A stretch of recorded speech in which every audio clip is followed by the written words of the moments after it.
I'm Tim Ventura, and we're joined today by Scott Beutlich, manager and board member of the US Psychotronics Association. Scott has a bachelor's from the University of Wisconsin-Whitewater, a master's from Northern Illinois University, and taught high school physics for over 33 years in Crystal Lake, Illinois.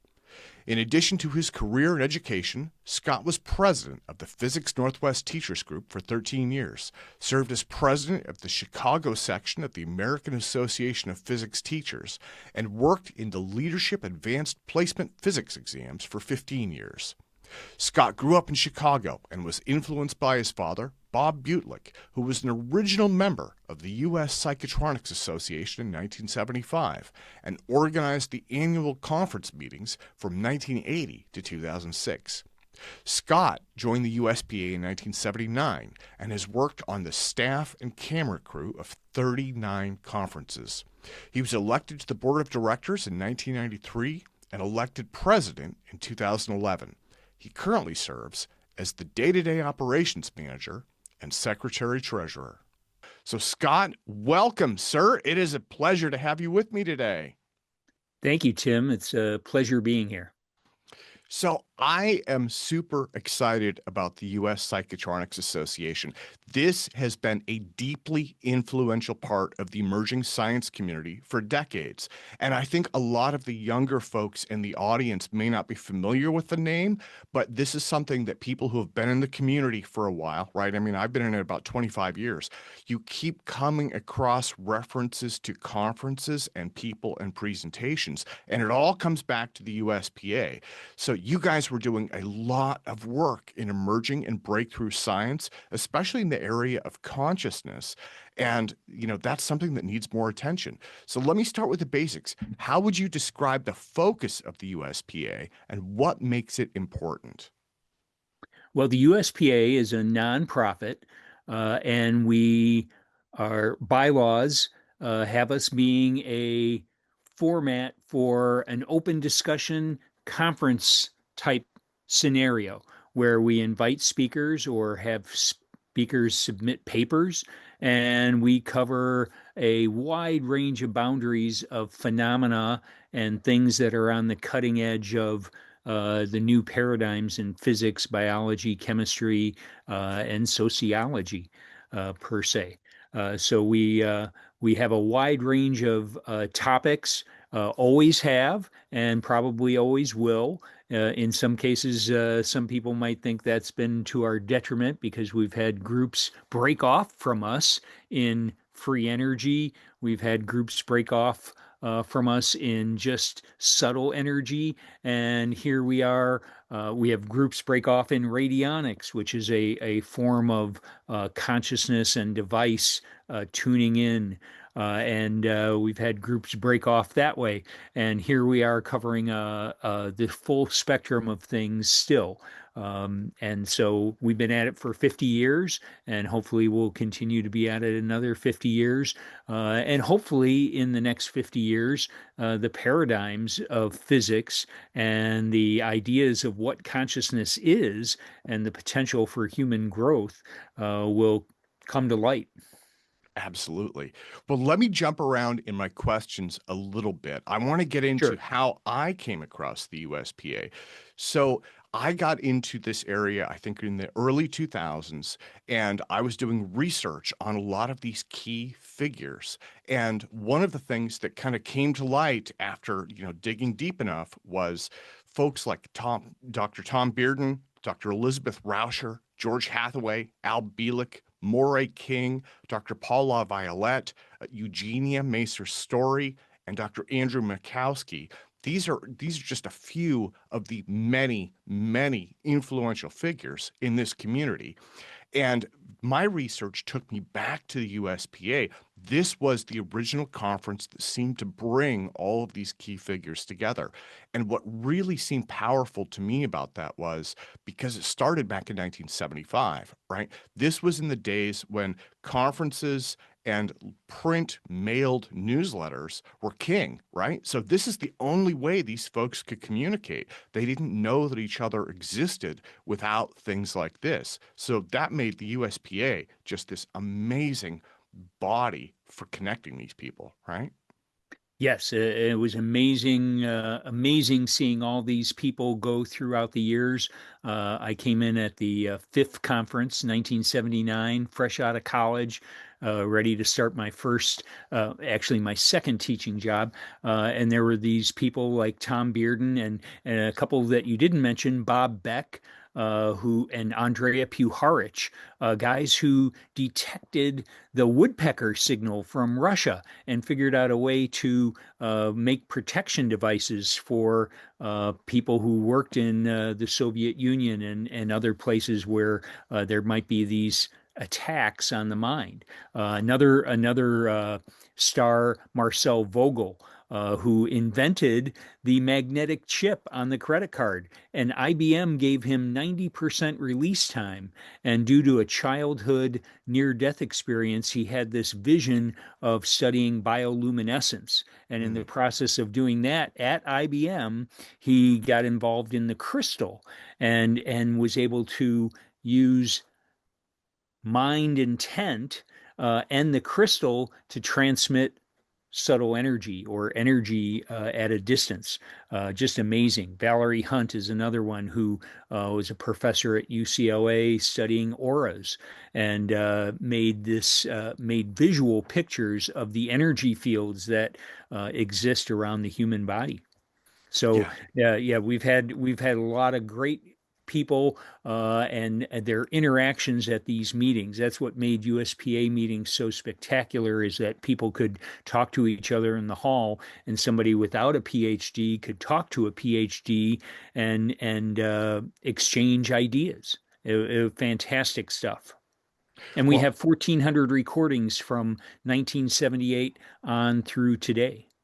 oh, okay. Are those on YouTube? How can people Uh, get those those? are those are on our website. There's a small number on YouTube.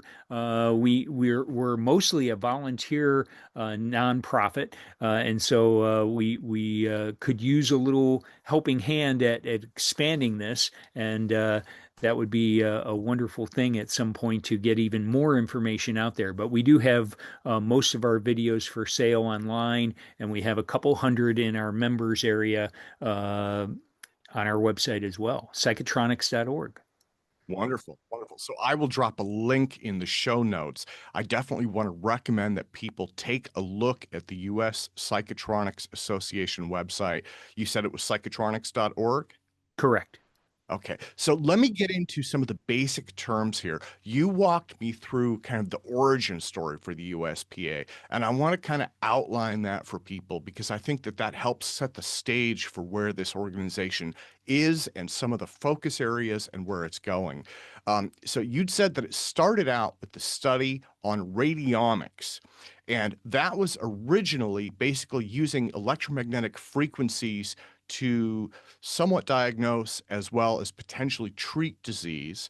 That's something that the FDA banned, and I've done a lot of reading on it, and it looks like essentially it looks like mainstream science comes back to that idea every few years, does a bunch of tests, rules it out and says, not the way that we tried to do it, and then moves on. So it started with radiomics, and after, I guess, the FDA ban, it came together, I guess, in the 1970s with psychotronics. And this is the part that really intrigues me. So on the website, you've got this as psychotronics referring to the mind, psycho, operating devices, tron, with thought. And so you've got what sounds like devices that basically bridge the gap between mind and machine, right? Correct. It's using certain. The idea originally was that there it had something to do with radio frequencies, electromagnetic energy, and so radionics was a term. There are a few other associated things, but that's one of them. And it turns out that it's probably something even more than that. But our minds are a powerful instrument, which both psychology, science, physics hasn't quite been able to take in the full understanding of what consciousness is. Even in Scientific American, a couple weeks ago. There was a story about consciousness and the two separate fields within physics. And one, it's just this random bumping of objects inside the brain that creates what we think is consciousness. And the other one is a little more elaborate, but still doesn't have very many conclusive understandings. And our point of it is that even though we don't understand consciousness, it is something that is important and fundamental. And many famous physicists, including Max Planck, believe that consciousness was the primordial main ingredient. And standard physics doesn't allow for that kind of thing because it only allows for things that have mass and go bump in the night. And so we're looking for a new paradigm. And I'll talk a little bit about a couple of those ideas in my PowerPoint presentation because, of course, as a physics teacher, I have to start with physics, and then I'll go into the USPA entry story that my dad found, and I'll also talk about Albert Abrams, who was a medical doctor at the turn of the 1900s, was one of the most famous doctors in the United States. And he came up with this alternative system of using focus to help identify issues with patients and then to transmit information slash energy to patients. Yeah, and this is incredible history for people. And I do have a standard medical disclaimer. I'll out that right now. I'll outline that right now, right? We are not making any medical claims. That's something that I don't do on this show. We are not like urging people to get involved and treat any diseases or anything along those lines. But in terms of historical context, where this was coming from and what it means and how it has influenced the evolution of science and technology, I think this is incredibly important information. But before we get into your PowerPoint, one thing that I do want to outline is it intrigues me to see these trends come and go, right? It's almost like fashion trends, you know, it's like bell bottoms are in, bell bottoms are out. They come back every few Skinny years. ties, fat ties, just hold on to them, they'll be back. Yeah, and so in the 1970s, when USPA started, there was this surge of interest in this mind-machine interaction, right? And at the time, you had Uri Geller. He was bending spoons, and he was making headlines worldwide for that. Just a few years later, John Hutchison, he would be almost like a perfect example of a mind-machine interaction, where George Hathaway firmly believes that he has some kind of a psychic or PK effect that was connected to the high voltage, high energy equipment that he was using. And the combination of both of those created levitation, jellification of materials and things like that.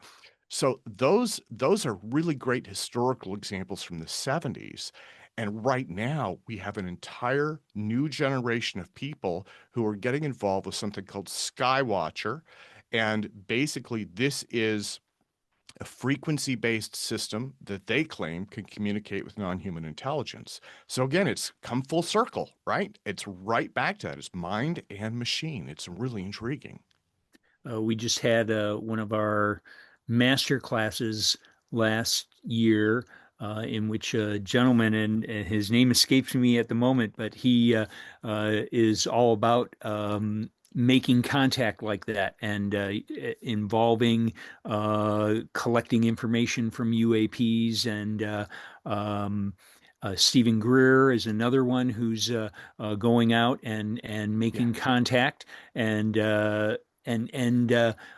as Tesla and any number of other people have identified throughout history, frequency is a key factor, and having the right frequencies, whether it's projected through the mind or through a device, is a communication link that goes beyond possibly the speed of light. We don't know what the boundaries are. In fact, we're only limited by what we put the boundaries on ourselves to be. Yeah.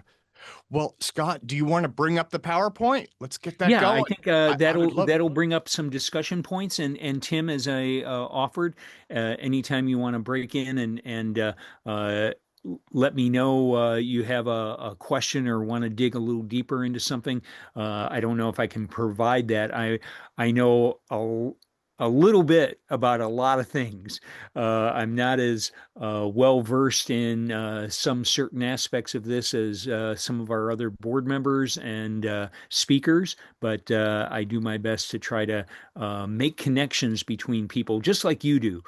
You make connections across the field, and it's an important thing. Yeah, yeah. Well, yeah. So I'll go to So, share. yep. Go to share. So here we are. Okay. And when I was teaching high school physics, my dad would come into my class at the end of the year after a few years of teaching and getting tenure. And we did a strange physics, which turned into a dog and pony show where we would go back and forth. And I would lead him into explaining some of these strange properties that even a conventional scientist just found amazing and intriguing to enjoy this journey. So here we are. And I'm starting off with a quote from somebody who I kind of have some hard feelings for. Michelson, Michelson-Morley experiment got rid of the ether in the 1890s, and it's been a controversy ever since. It still is. We've replaced the word ether with some other forms in modern physics, but we say there's nothing between particles, and yet we know that most of space is empty, and yet it does seem to have properties, and it definitely seems to have properties when it comes to the way in which consciousness may potentially work.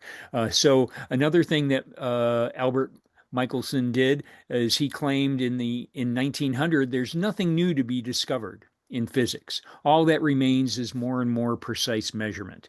And boy, was he wrong. And here's your point about changing paradigms and going through different cycles, the structure of scientific revolutions.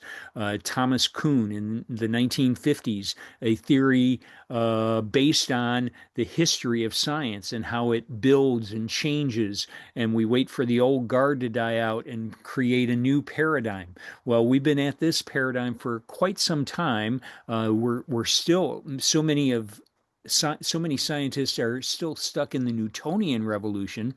And I did one of my master's degree thesis on Isaac Newton and found out that he was a alchemist, and he would have been horrified by the fact that we only looked at pushes and shoves and we didn't look at an expansion of the world through consciousness and more.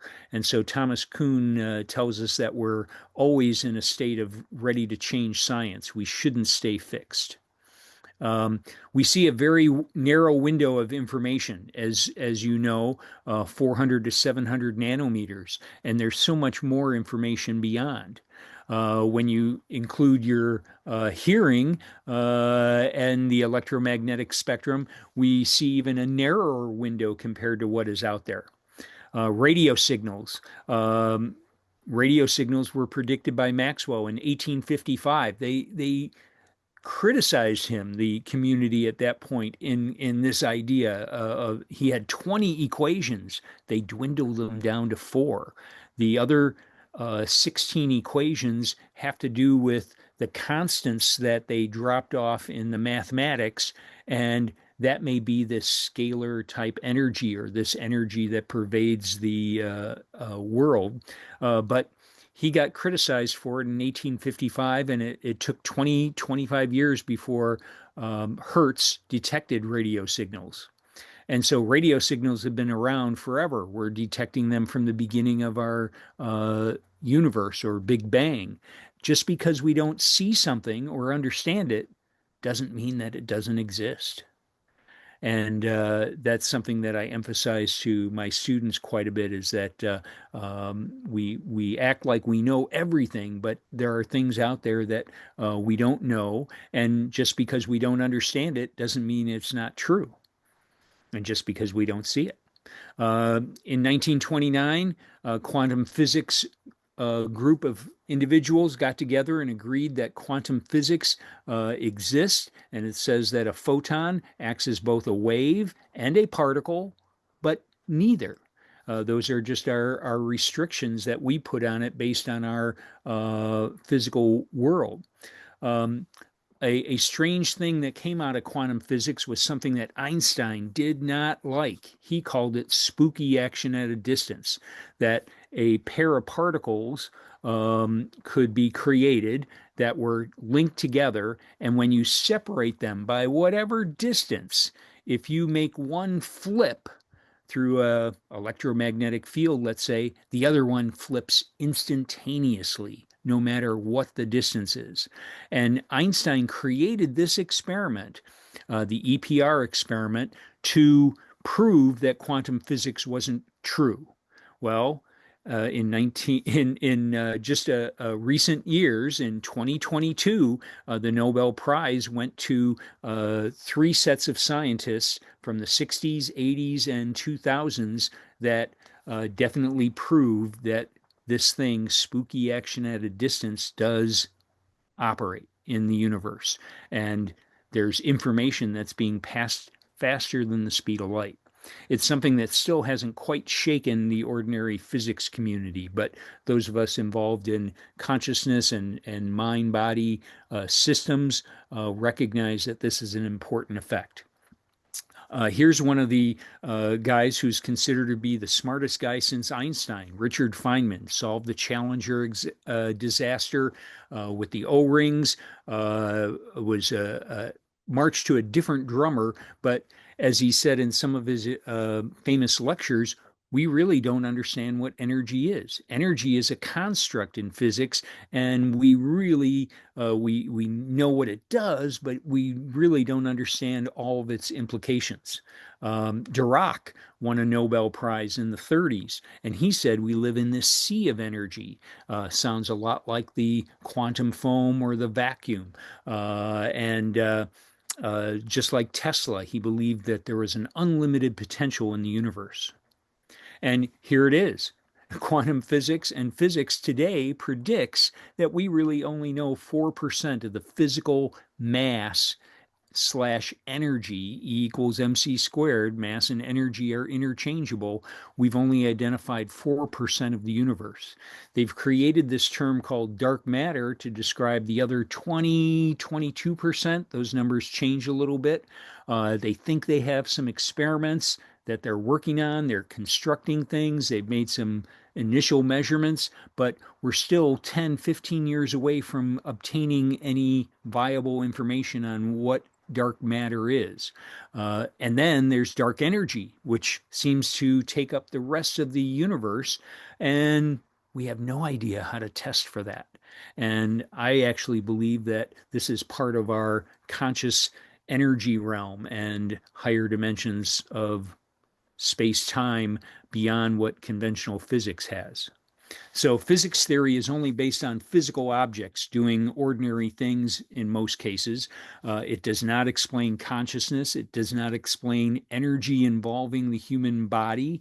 It doesn't explain free energy devices, which Tesla had some claims to creating. Scalar electrodynamics does not use the ether, doesn't explain psychic phenomena faster than light speed, doesn't explain UAPs.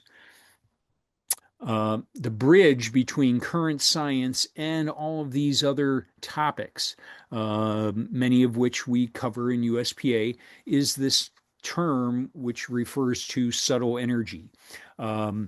Biofeedback is most likely detecting what this term is. In more ancient times, chi was used as a description, and it still is used in various classes and so on. You're moving your chi.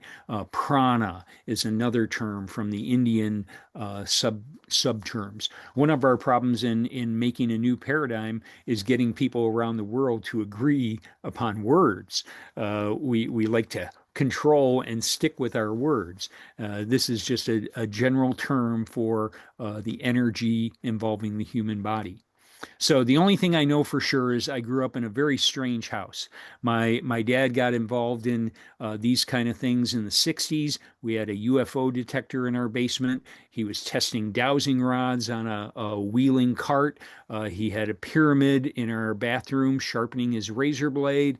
He was getting all these courses in the Kabbalah, doing meditation, and doing all sorts of unusual things. My dad was a guy who was a hardcore engineer. He got his radio and television degree from the GI Bill after World War II, and this stuff wasn't real. And then he had a dowsing experience that my grandfather, his father, showed him from a construction site in the 1950s. He saw an excavator using dowsing rods. And my dad's hair on the back of his neck stood up when the dowsing rods moved in his hands, finding a gas line in front of the house. And then while he was working on a government contract, flying back and forth to the military headquarters in Philadelphia, he picked up this book in the airport, Psychic Discoveries Behind the Iron Curtain. It explained that the Soviet Union, since World War II, had been taking psychics and other gifted mind uh, stimulating experiences and studying them in the laboratories. And in the back of the book, they had all kinds of organizations. And my dad became a weekend junkie. And he joined all kinds of organizations that were in the back of this book. And there are fields of energy the human body and mind can detect, but current physics with its ammeters and voltmeters can't. And so he joined all these different things, including the American Society of Dowsers and NICAP, which had a big advocate at the Northwestern University, and studied Kabbalistic ancient wisdoms from California. And oops, skipped a page. I guess one of the pages got left out here. The page that got left out is this one. I guess I got moved back in my rearranging.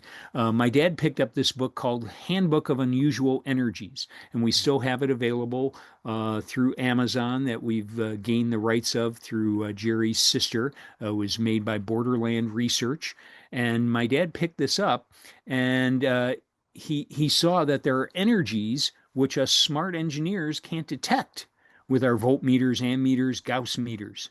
And Jerry Gallimore did an unusual thing, maybe prodded on by some higher authorities in the government who wanted us to delve deeper privately into this kind of thing.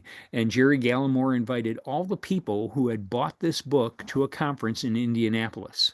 And I'm going to go back a couple, and there it is. 75 people came to Indianapolis, and they had a meeting of what became the US Psychotronics Association. Originally, it was called the US Radionics Congress.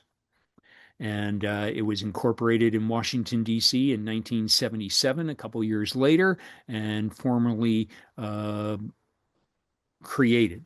The word psychotronics comes from a term created in the Iron Curtain, Czechoslovakia. Dr. Zdeněk Rajek coined this term in the early 70s, psycho mind, tronics device.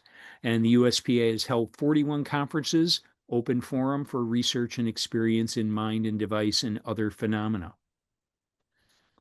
Psychic phenomena, radionics, remote viewing, subtle energy, ancient mysticism, sacred geometry, free energy, sound and light therapy, alternative medicine / healing, and near-death experiences, amongst other things. Here's some pictures of somebody doing some dowsing. My dad had an interesting experience after getting material from the Dowser Society. He wrote a letter to 2 branches of the military and suggested that they use dowsing rods to locate the tunnels that the Viet Cong were digging Mm. underneath U.S. barracks and then popping up in there.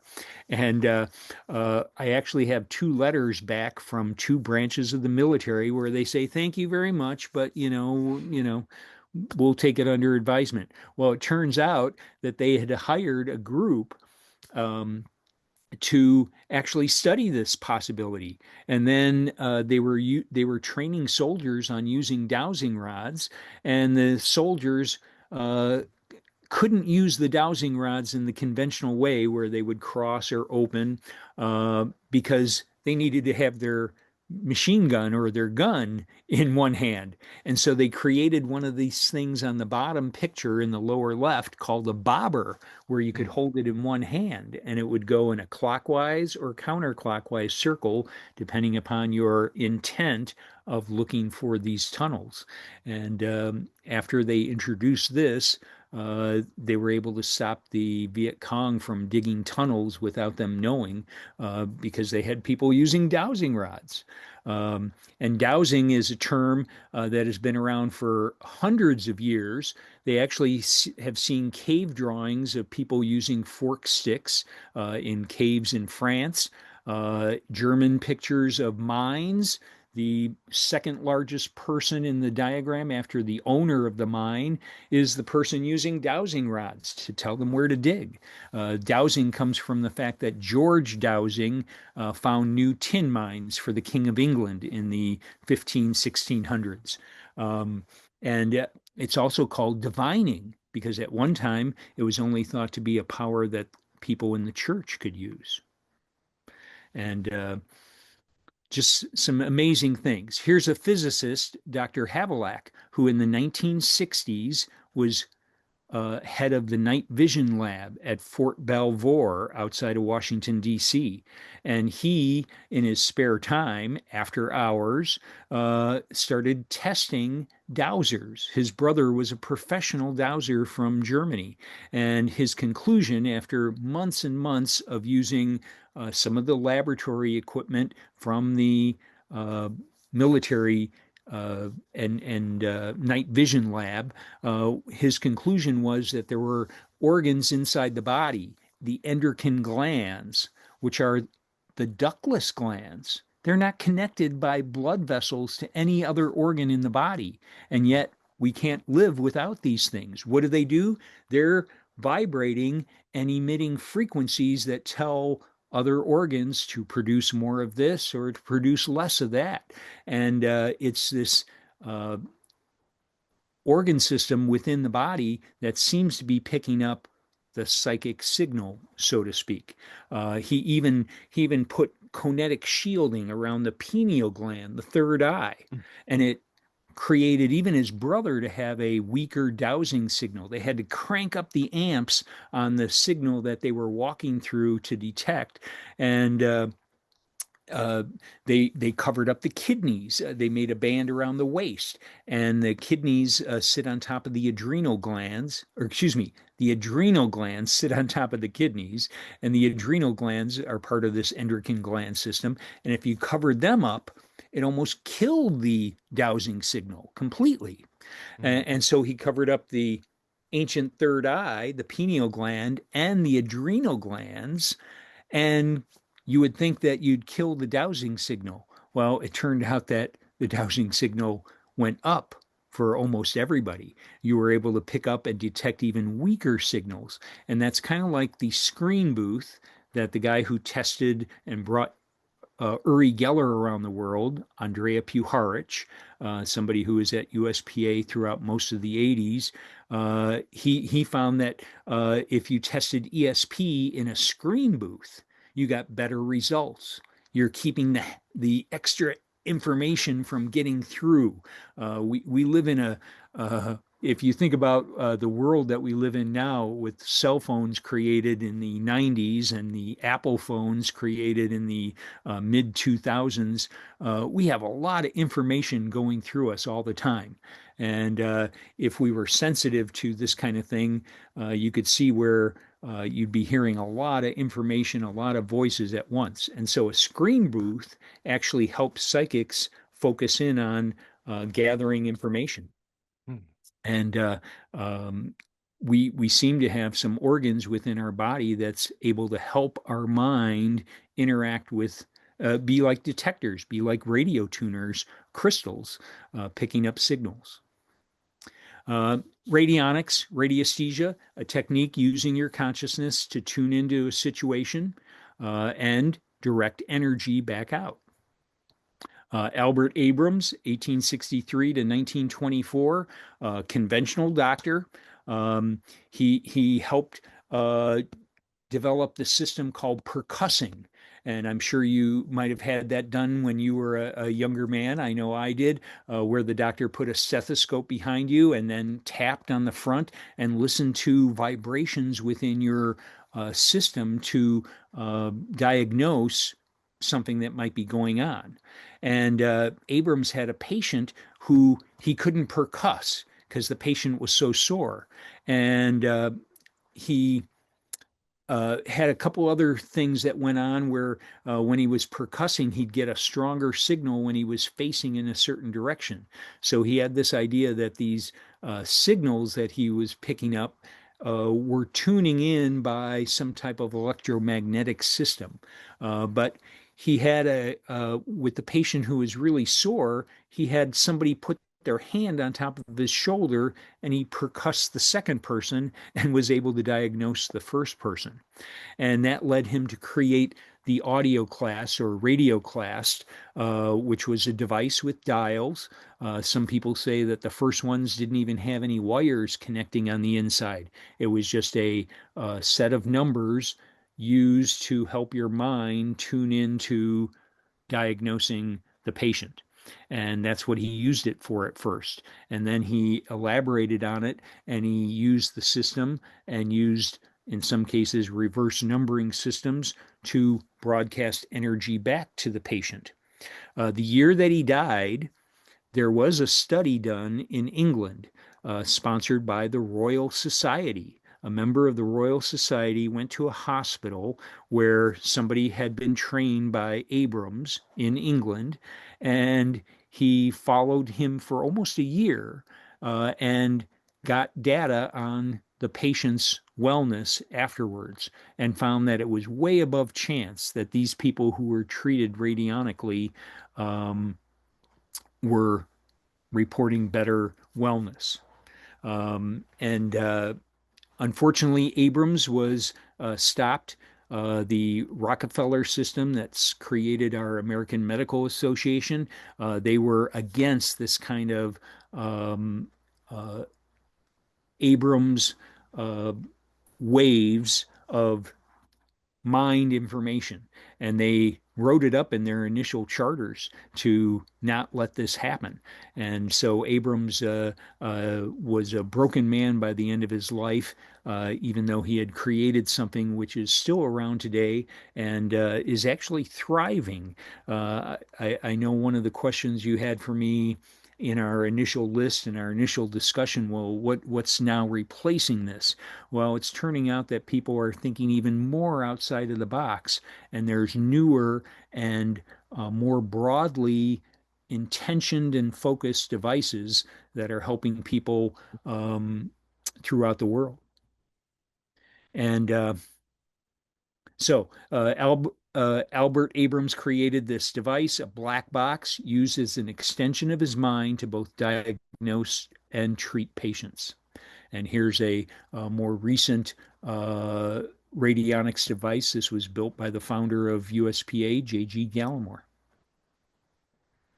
And another gentleman in the United States in the 40s and early 50s got the only patent given by the US government on a radionics device. He called it alloptic energy, and again, trained all kinds of people and used all kinds of focus and intention to come up with solutions that are very powerful for many people throughout the world.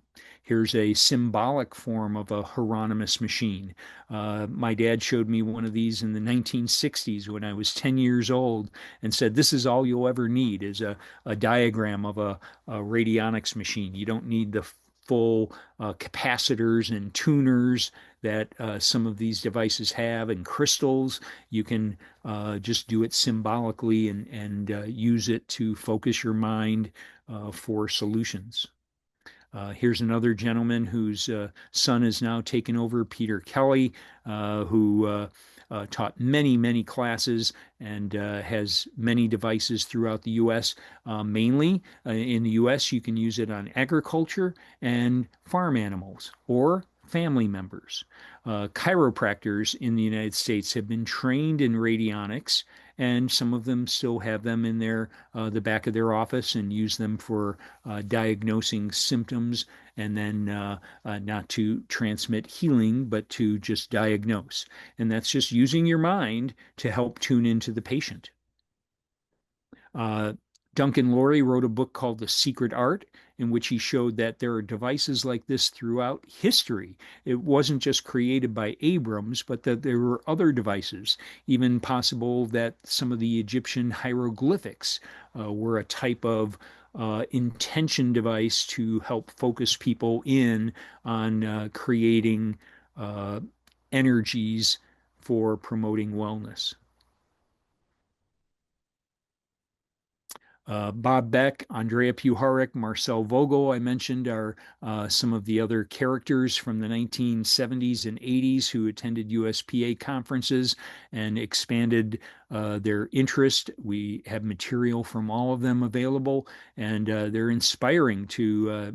I just had a couple different sets of young people who were wanting to have it all because they want to know more about what these guys did and what potentials are out there. Secret Life of Plants. The below at the bottom left-hand side is Christopher Bird, who is a USPA board member and wrote a book about Cleve Baxter, who is the leading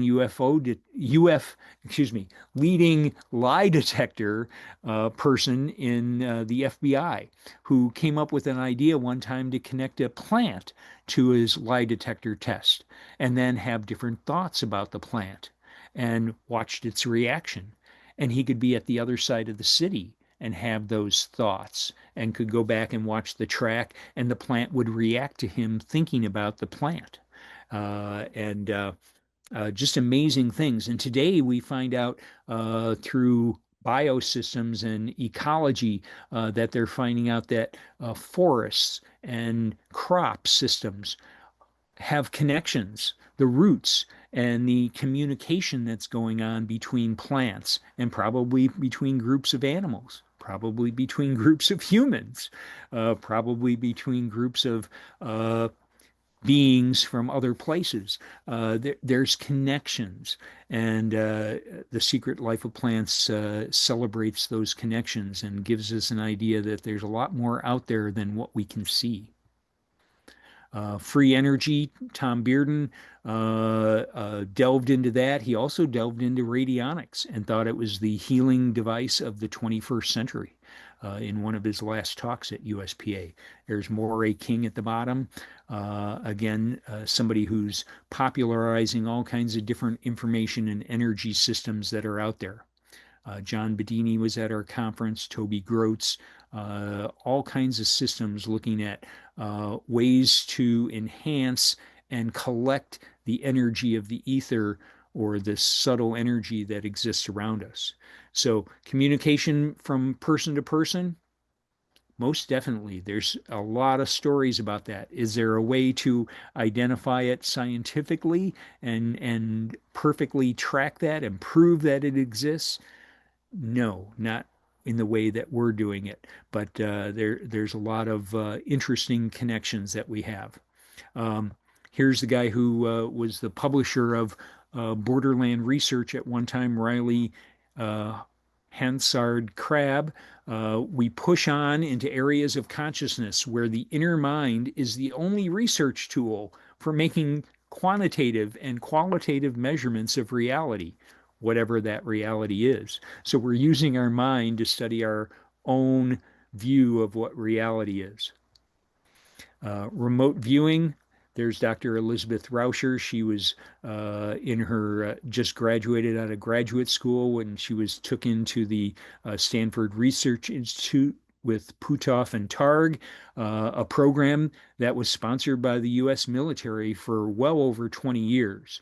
I know they made a movie about it, Men Staring at Goats, to try to cover up some of what they did, but they still invested money in it. There's a guy who was in the military in the 2000s still working on remote viewing, and you're darn tootin' that if they can get information out from afar, looking at a situation, they're gonna put all their efforts into that if they can. And there's a lot of connections between remote viewing and radionics because it's a focused intention and then using a device of some sort to collect that information back. There's Jack Houck, did spoon bending parties at USPA. He was a skeptic when he took that on as a graduate program and then led almost 100 spoon bending parties, which again, Uri Geller, who's still around in Israel, had the ability to bend these spoons, show kids on TV that you could do that, and then parents were calling in complaining because they were bending all the spoons and silverware in their kitchens. Dr. Valerie Hunt with auras, energy fields, taking type of pictures. There's even better examples of that work now. She did her work in the 80s, and we have a lot better ways of looking at that kind of thing.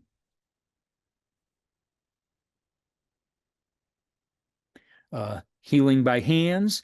There's any number of people out there who are encouraging people that they have the ability to transfer information that way.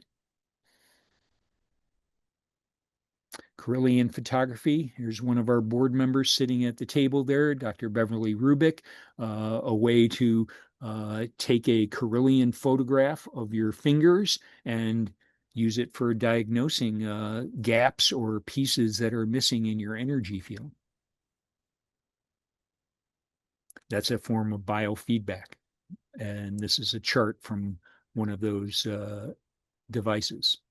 So there's a lot of people working on consciousness and connectiveness. Dr. Bill Tiller and Dr. Larry Dossi, all involved in this kind of thing. We've had people involved in near-death experiences. The lady at the bottom, Atwater, she PMH Atwater, she says that her discoveries most recently of people who had very early near-death experiences is that their IQs are off the charts. They've been they had an experience in which they left this physical realm, went elsewhere, and upon returning have abilities that are beyond what normal people are. Daniel Brinkley over on the left is our keynote speaker at this year's conference, and he's been involved in radionics as well, was sent to study radionics for the CIA at a meeting just the year before USPA started, followed one of the speakers home, T. Galen Hieronymus, and learned how to do radionics and has helped contribute to him still being around after 3 near-death experiences. Welcome back. We've had people who worked in government projects, and the sky's the limit in terms of what you think the government may be doing with various corporations. They're into looking for anti-gravity devices, flying saucers, controlling consciousness, promoting consciousness. These are all things that are out there in the world, and there's stuff that we like to learn about. Sound healing, light healing. We have all sorts of people who are into that kind of stuff. Sacred geometry, patterns are numbers. Numbers are patterns. And so when we talk about frequencies, frequencies can be represented by patterns, and sometimes visual images of patterns are more powerful than the numbers themselves. Here's a theory that my dad and I would show on our strange physics day. We live in the upper world, the physical world, Newtonian dynamics, Newtonian physics, three dimensions of space, vector components, time, scalar, everywhere all at once the same. The time here in Chicago is the same moment as your time in California, even though the clocks say something different. Now is now. And that's scalar time. That's the world we live in. The mind, as proposed by a number of people that my dad looked at over the many years of his last 40 years of his life studying this, the mind might exist in a world where time is a vector. You can go forward, backward, left, right, in, out, and space is the scalar. Every space is connected and is the same. And that's again how spooky action at a distance can work, is that space is intimately connected. Do we think that it takes a UFO from another universe hundreds of thousands of years to travel? No, they have a way of operating probably in this mind world in which distance is not a factor that we think it is in our world, being a limiting factor to us. Rupert Sheldrake says healthy skepticism is an important part of science. Dogmatic skepticism is a way of defending our narrow belief system. And this is what Thomas Kuhn said in his book about changing the revolution of change in science, is that people want to hold on to what they have. Currently, there's a big debate in physics about string theory because it's been out there for 25 years collecting grants and money and not producing any viable experiment that can be tested accurately. And yet it's persisting. People are holding on to it because it's what they have, and they don't want to give it up for something that possibly will be more of a newer paradigm. Looking for consciousness in the brain is like looking inside a radio for the announcer, Nassim Haramein, who's out there pronouncing a lot of stuff about consciousness. Here's the quote from Max Planck in regard to consciousness. As fundamental, I regard matter as derivative from consciousness. We cannot get behind consciousness. Everything that we talk about, everything that we regard as existing, postulates consciousness. So consciousness creates our physical matter, our physical reality. A little bit about the placebo effect. The cells in your body react to everything that your mind says. Negativity brings you down, and it brings down your immune system. The placebo effect is a scientific proof that we have the ability to heal ourselves or promote wellness. Our thoughts are powerful enough to bring things into existence when we begin to absorb this. We all know people who are very negative, and they bring on a lot of negative scenarios, and maybe they don't do it exactly consciously, but subconsciously. But we also know people who are very powerful and very positive, and they tend to seem much better in their wellness and their approach to life. The placebo effect is what the standard is. The drug companies would like the placebo effect to go away, but ever since the 1950s, they've had to face the placebo. And the placebo effect works 40% of the time. They have to beat 40% to get a drug out onto the market. And a few years ago, they had some drugs that barely beat the placebo, and they can have as many tests as they want till they prove that it beats the placebo, even if they have negative results. And they've had to take some drugs off the market because the side effects are worse than a placebo, which tends to have no effect. And then when it comes to mind altering psychotic drugs, drugs to help with certain psychotic situations, the placebo effect works 70% of the time. Mhm. And the drug companies are really angry about that. If they would share their data, they might be able to come up with something, but they won't do that. And they have trouble beating a placebo because if a person believes in the doctor, he can give you a sugar pill and you can be cured uh, or in a much better situation.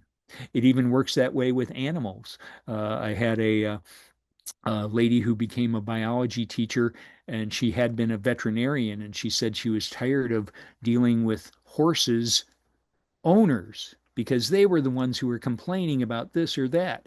And most of the time they'd give the horse a sugar pill, and the owner would think that everything was fine. And so it was a placebo for the owner, not for the horse itself. You calm, and that's like Caesar and controlling dogs, right? Putting yourself into a state of confidence and positiveness that you can help control and train your dog. Um, I'll just read the bottom one of this. Arthur Clarke. Any sufficiently advanced technology is indistinguishable from magic. I would rather have questions that can't be answered than answers that can be questioned, that can't be questioned. That's Richard Feynman. Mindful, mindful, or mindful. Here's some of the technologies that are out there. The terahertz wands are frequency devices that are being used to promote healing. Patrick Flanagan recently passed, had a neurophone, which helped develop higher consciousness and produce healing effects. Kathy Forty had a near-death experience, and I misspelled that. Fractal healing. Her device is called a Trifinity 8, which has fractal pictures and music, which, looking at it, puts you in more calm states, and in many cases can promote healing. She even has a newer form of this Trifinity 8 that she has out there. Jeffrey Martin, a former USPA member, has created something called the Founders Course, where you build up your consciousness and your well-being and your happiness. I mentioned this to you last week in talking frequency-specific microcurrents. Dr. Carolyn McMakin, she has these devices which are based on the TENS unit, except 1,000 times smaller currents, where pads go on the body. And she has these at the Cleveland Clinic and in Washington, D.C., at the Veterans Hospital, curing all sorts of things. And they're actually based on frequencies from the beginnings of Albert Abrams and the radiesthesia radionics people back in the 20s and 30s. And these numbers, these patterns of the mind focusing in on a problem are being used to create new solutions for people today. The Monroe Institute uses remote viewing techniques to promote higher consciousness. That's one of their programs is Spindrift, which is a different program that happened that is for another discussion later on. Heart Math uses frequencies to promote healing as well as consciousness, looking at the heart as being the center of our physical and spiritual development. So, where are we? Well, I'm still learning, and we all are. Psychotronics, we have over 1,400 recordings. Master classes are being offered every month. Membership, $35 a year. Access to over 200 talks. Psychotronics.org. Here's a poster for our conference coming up in 6 weeks, July 17th to the 20th. We have 24 talks, breakout sessions, workshops before and after in fields of psychotronics, radionics, subtle energy, and more, searching the new horizons of science and consciousness. Here's our potential list or order of speakers. So we have two sessions going on. One of these sessions will be live streamed, and so that'll be available in a couple of weeks that you could sign up for that, and you wouldn't have to travel to outside Chicago, Illinois, but we'd love to have you because in-person conferences offer a great deal of things outside in the hallways and at dinner and by a vendor's table and so on. So our fees are very reasonable, and we hope that we can get people to come check us out at psychotronics.org. Put your email up at the top of the website, and you'll get newsletters and information flashes. Here's our next master class, June 14th. It's free live. Sergei Kornbach, Consciousness Beyond the Conventional, from Spiritus Mundi to Quantum Networks. Here's a man who's seen things done in the Soviet Union and lives in Germany and has a number of different quantum type physics projects going on, and he's going to give us a very interesting talk in a couple of weeks, and anyone is available to do that.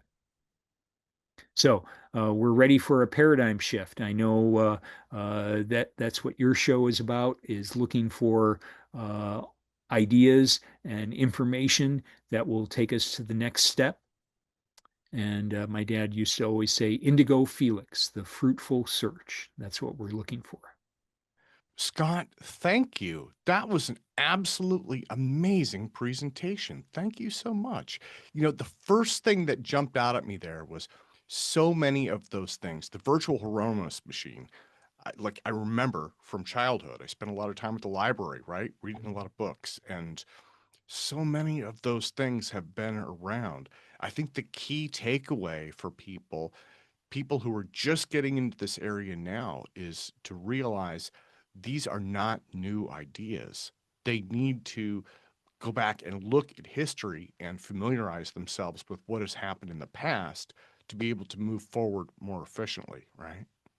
Yes, I think we have tools, and we're getting better and better tools as people think more and more outside the box.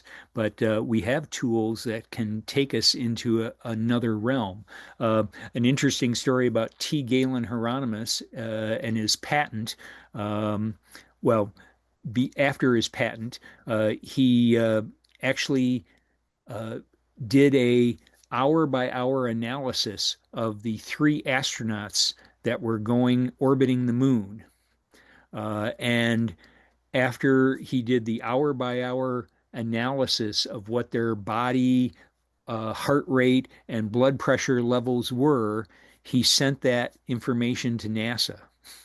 And it turned out that they apparently were blown away because an astronaut a number of years later said that before they went out into space, they did a body scan of them, taking a three-dimensional holographic type picture, uh, and with the intent that they could treat them at some point if needed when they Mm. were on a mission from a distance. And so, what were they using? They were using some type of device, maybe not a radionics device. I know some people I have that does projects with corporations and military branches. They don't necessarily even use the term radionics. They have other code names, but they do believe that they can affect action at a distance. Yeah, absolutely amazing. Absolutely amazing. Well, I think that we have blown plenty of minds for today. And the key takeaway is people need to visit psychotronics.org. You have a conference that is coming up. You have some amazing speakers. You have 50 years of material that is waiting for people to learn about it, right? And for people like myself who are familiar with a little bit of that, it is a wonderful trip down memory lane and it's a refresher. And for this new generation of people who are just getting interested in the connection between mind and machine, this is a way for them to come up to speed quickly, right? Because it's out there, it's been done. And this helps us honor the legacy of your father, yourself, as well as the hundreds, potentially thousands of people who have contributed to this conference over the years. Exactly. Exactly. We welcome them all, and we're out here to promote the fruitful search for everybody and wellness for everybody, and realizing that we're all one in this vast universe and have so many connections. Well, Scott, let me thank you so much for your time today, sir. Thank you, Tim. I appreciate your professionalism and your programming. It's something that I'll continue now to follow as long as I can.